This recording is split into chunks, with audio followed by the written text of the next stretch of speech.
শুধু ভোট এলেই সাধারণ মানুষের সঙ্গে তৃণমূলের কর্মীদের সম্পর্ক তৈরি হয়। তারপর ভোট চলে গেলে সাধারণ মানুষদের সঙ্গে তৃণমূল কর্মীদের মধ্যে আর সম্পর্ক থাকে না। বিরোধীরা নানানভাবে এইরকম প্রচার করে আসছে। পাশাপাশি এলাকার সাধারণ মানুষদের এমন কিছু সমস্যা থাকে যা তারা প্রকাশ করতে পারে না। সাধারণ মানুষদের ও বিরোধীদের এইরকম মন্তব্যের কথা মাথায় রেখে মিনাখা 2 নম্বর ব্লক তৃণমূল কংগ্রেসের সভাপতি তাজউদ্দিন মোল্লার নতুন কর্মসূচি চলো বাড়ি বাড়ি যাই। নতুন এই কর্মসূচির মধ্য দিয়ে অঞ্চল ও বুথ স্তরের তৃণমূলের কর্মীরা প্রতিটি বুথের প্রতিটি বাড়িতে বাড়িতে যাচ্ছেন। রাজ্য সরকারের সমস্ত প্রকল্পগুলো তারা পাচ্ছেন কিনা তা তারা জানার চেষ্টা করছেন। যদি কোনো মানুষ রাজ্য সরকারের প্রকল্প না পেয়ে থাকেন তাহলে কেন তারা পাচ্ছেন না তার সম্পর্কে বিস্তারিত জানছেন। পাশাপাশি এলাকার মানুষদের আর কোনো অন্যান্য সমস্যা রয়েছে কিনা বা তাদের কোনো দাবি রয়েছে কিনা সেই সংক্রান্ত নানান বিষয় নিয়ে তারা জানছেন এবং একটি খাতায় লিপিবদ্ধ করছেন। তারপর লিপিবদ্ধ সেই খাতা চৈতালে তৃণমূল দলীয় কার্যালয়ে নিয়ে আসা হবে। তারপর এলাকার মানুষদের সেই সমস্যার কথা নিয়ে পর্যালোচনা করে কিভাবে সমাধান করা হবে তার সিদ্ধান্ত নেওয়া হবে।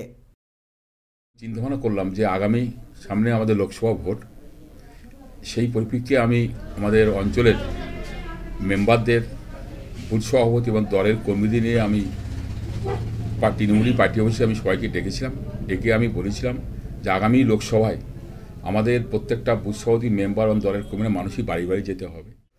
আমরা সকাল সকাল পাড়ায় এসেছি, তার একটাই উদ্দেশ্য লয়েই আমাদের যিনি ব্লক সভাপতি মাননীয় তাজউদ্দিন মোল্লা, তিনি একটা কর্মসূচি দেন চলো বাড়ি বাড়ি যাই, এবং তিনি সাধারণ মানুষের খোঁজখবর রাখেন, খোঁজও নেন। তার জন্য আমাদেরকে নির্দেশ দিয়েছেন যে বাড়ি বাড়ি যাওয়ার জন্য এবং মানুষের সাথে কথা বলার জন্য, মানুষের সুবিধে অসুবিধে কি আছে না আছে।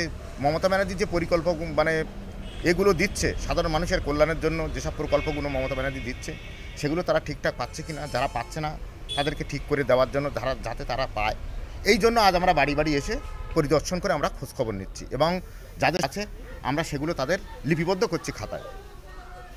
দিদি যখন দুয়ারে সরকার একটা ক্যাম্প যখন প্রতি 3 মাস 4 মাস অন্তর করে যখন দুয়ারে সরকার ক্যাম্প করে দিয়েছে, আশা করি মানুষের কোনো পরিষেবা থাকবে বলে, সুবিধা অসুবিধা থাকবে বলে আমার মনে হয় না যে আর মানুষের কোনো কিছু বাদ থাকবে। যার যেটা সুবিধা অসুবিধে দুয়ারে সরকারে গেলে আর আমরা রাজনৈতিক নেতৃত্ব আছি, আশা করি প্রধান উপপ্রধান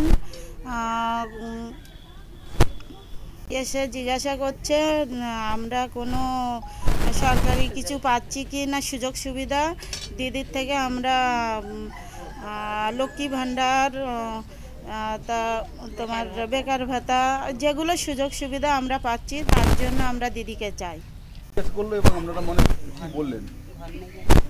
জিজ্ঞাসা করলো যে আপনারা কিসের রান্না করছেন, কোনটা অসুবিধা হচ্ছে, ওই গ্যাস আমরা কিনতে পারছি না, আমরা উনুনে রান্না করছি, এখন আমাদের খুব কষ্ট করে রান্না বান্না করতে হয়। আমাদের বাড়ি থেকে গ্রাম পঞ্চায়েতের মেম্বার, প্রধান, গ্রামের আরও সব বিশিষ্ট মানুষ সব এসেছিল। আমাদের দিদির থেকে ঠিকমতো পরিষেবা পাচ্ছি কিনা, বার্ধক্য ভাতা কেউ ঠিকমতো পাচ্ছে কিনা, কোনো দায় সুসার পাচ্ছে কিনা সেটা আর কি জানতে এসেছিল। বললো যেটা অসুবিধা আছে সেটা দুয়ারি সরকার থেকে গিয়ে সেটা কাগজপত্র ঠিকমতো ঠিক করতে বলেছে, সেগুলো দেবে দিদি। আবার লাগছে আমাদের ভালো লাগছে। নাম এই তো মানুষ ওদের ভরসা পাচ্ছে না। সারা রাজ্য জুড়ে যেভাবে দুর্নীতির উপর দুর্নীতির ইমারত তৈরি হচ্ছে, মানুষ তার ভরসা হারাচ্ছে। শাসকের প্রতি আর মানুষের ভরসা নেই। কিভাবে আজকের প্রায় 1000-এর উপরে দিনে বেকার কর্মপ্রার্থীরা বসে রয়েছে, ভাবি শিক্ষকরা বসে আছে রাস্তায় দাঁড়িয়ে, তাদের মস্তক ছেদন করছে কত যন্ত্রণা নিয়ে। ওখানে শুধু না, সর্বত্র রেশন থেকে শুরু করে আপনার সর্বত্র চাকরি থেকে শুরু করে কোথায় দুর্নীতি নেই বলতে পারবেন? মানুষ একটা জমি কিনতে যাবে, সেখানেও দুর্নীতি রন্ধে রন্ধে হয়ে যাচ্ছে। সেই জন্য শাসক বুঝতে পারছে যে মানুষের প্রতি আমাদের আস্তে আস্তে মানুষ আমাদের ভরসা পাচ্ছে না। সেই জন্য মানুষের ভরসা পাওয়ার জন্য মানুষের কাছে নত হওয়ার চেষ্টা করছে শাসক। মিনাখা থেকে অর্ণব বৈত্রের রিপোর্ট, চ্যানেল 24/7।